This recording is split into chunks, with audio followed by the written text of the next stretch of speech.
Won't you let me out and set me free again?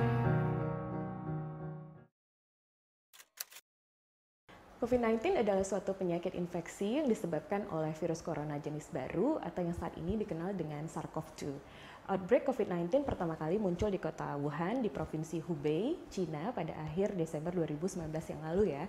Penularan virus corona jenis baru ini dapat terjadi antar manusia dengan moda transmisi utamanya melalui droplet atau percikan yang timbul saat kita batuk, bersin maupun saat kita berbicara, dan melalui kontak langsung dengan permukaan yang terkontaminasi oleh virus. Gejala utama COVID-19 ini meliputi demam, batuk, sakit tenggorokan, pilek, sesak nafas, bahkan dapat menyebabkan kematian jika berat gejalanya. Namun ada pula infeksi yang tidak menunjukkan gejala apapun. Dan gold standard diagnosis untuk COVID-19 ini adalah dengan melakukan real-time PCR. Saat ini belum ada vaksin serta pengobatan yang sifatnya kuratif ya untuk COVID-19 ini. Oleh sebab itu, menurut saya upaya-upaya yang dapat dilakukan untuk menghambat penularan dan penyebaran COVID-19 ini menjadi sangat vital. Ada 184 negara yang terdampak di seluruh dunia dengan jumlah confirmed case sebesar lebih dari 1.400.000 jiwa dengan 82 ribuan kematian yang telah terjadi di seluruh dunia. Di banyak wilayah di Indonesia juga telah terjadi transmisi lokal. Harus ada pendekatan yang bersifat holistik atau komprehensif. Jadi kita harus melakukan whole government dan whole society approach untuk membangun strategi yang komprehensif dalam pencegahan dan pengendalian infeksi COVID-19 ini. Ada beberapa pilar utama yang harus dibangun dan diperkuat ya. Pertama adalah preparedness, prevention, dan control. Yang kedua, public health response. Dalam hal ini adalah memperkuat sistem layanan kesehatan yang ada untuk melakukan deteksi, treat, dan juga untuk melindungi terutama high risk group atau vulnerable group.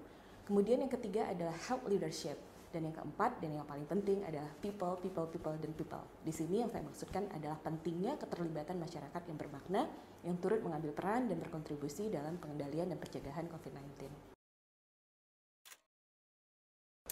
Hakikat dari flattening the curve sebenarnya adalah menghambat penularan atau infeksi baru untuk menurunkan jumlah kasus sehingga sistem layanan kesehatan tidak overwhelm dan dapat memberikan layanan kesehatan dengan maksimal dan optimal. Ya, sebelumnya dalam ketiadaan vaksin maupun obat yang bersifat kuratif, intervensi yang dapat dilakukan dalam pencegahan dan pengendalian pandemi COVID-19 ini adalah non-pharmaceutical interventions atau intervensi non-farmasi. Maka cara pertama untuk mencegah dan memperlambat penyebaran virus ini adalah to be well informed about COVID-19. Jadi tahu bagaimana penyakit ini, gejala atau dampak apa yang ditimbulkan, bagaimana penularannya.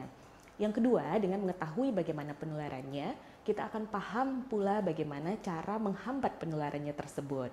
Seperti yang sudah saya sebutkan juga tadi ya, bahwa moda penularan utama COVID-19 ini adalah melalui droplet ataupun kontak langsung.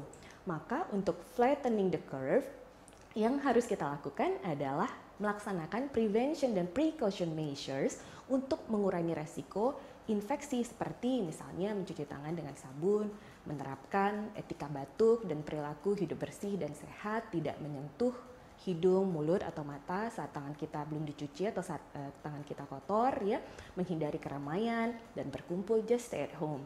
Dan lakukan juga self-isolation ketika sakit. Dalam tatanan masyarakat yang lebih luas, beberapa intervensi atau measures juga dapat membantu untuk flattening the curve, seperti misalkan melaksanakan kebijakan-kebijakan yang terkait dengan pembatasan kontak seperti work from home, school from home, travel restriction, maupun pembatasan wilayah.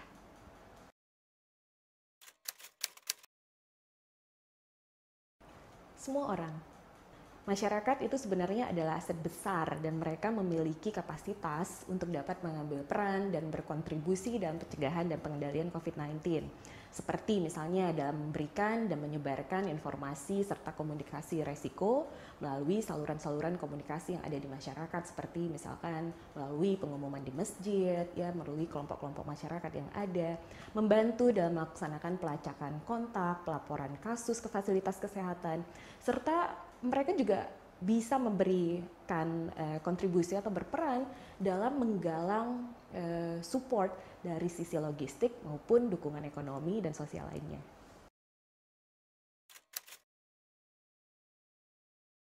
Sebenarnya peran relawan itu sangat penting ya dan sangat memiliki peran dalam pencegahan dan pengendalian COVID, karena seperti yang kita ketahui bahwa dalam situasi seperti ini itu sistem layanan kesehatan kita pasti akan overwhelm. Jadi ada kesenjangan di mana-mana, baik dari sisi logistik maupun aspek sumber daya manusianya.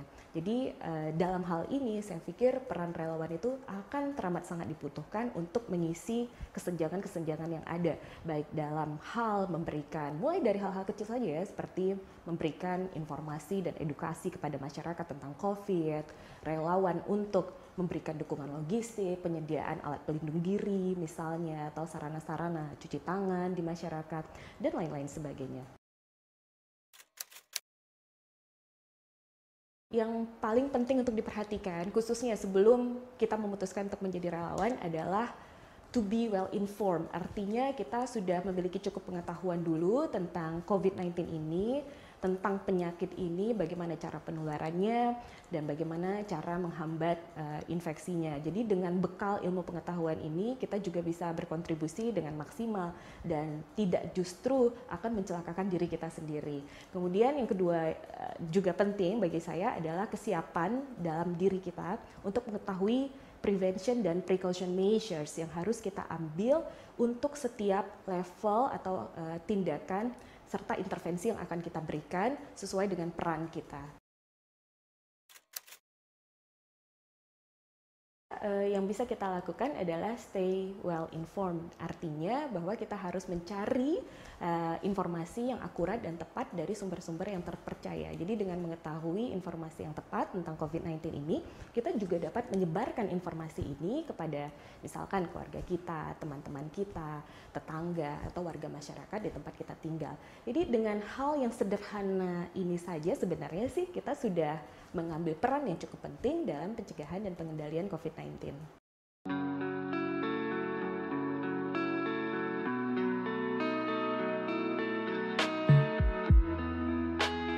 Eyes, staring eyes, would you tell me that you're mine?